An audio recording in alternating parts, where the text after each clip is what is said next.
ulan na, maghapon na, umuulan na. Kaya nga ma, malakas nga yung ulan. Ano gagawin kapag umuulan? Umuulan, bawal lumabas. Siyempre, hindi lalabas. Dahil magkalagnat, paluin nyo na naman kami ng hangin. Ano bawal lumabas? Tinatanong pa ba yan? Dali-dali. Mali! Yung nanay mo talaga, no? Ganun ba yun? Ah, bumalik kayo sa tindahan ng iba't magsusopas sa'yo. Oh, bawal nga ni lumabas. Sopas! Yan ang gagawin natin. Oh, kakalagnat kami. Bumalik kayo ng sopas.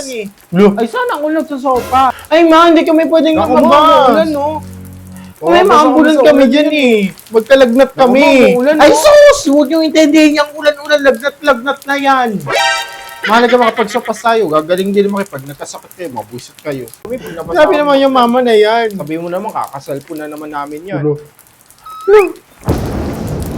Paano naman lilipad ang mga aswang at nauulan? Mababasa na naman mga pante namin. Ay, naku, di makakalipad. Ay, mare! Halika na! Ay, Mare! Sumukob ka na! Ay, naulan na! Ba't ka na lipad dyan? Parang papatay mamaya. Ay, na Mare! Baka lagnatin ako eh. Sumukob ka na lang sa akin. Hirap na. Ulan lang yan. Ay, sige na nga, pasukob ako. Ano bang pupuntahan natin? May bagong salta daw dun sa may kanto, buntis daw. Ay, dalawin natin kahit naulan. Naku, papaldo tayo nito. Siguraduhin mo, Mare, buntis ha. Baka mo mataas ang puso niyan.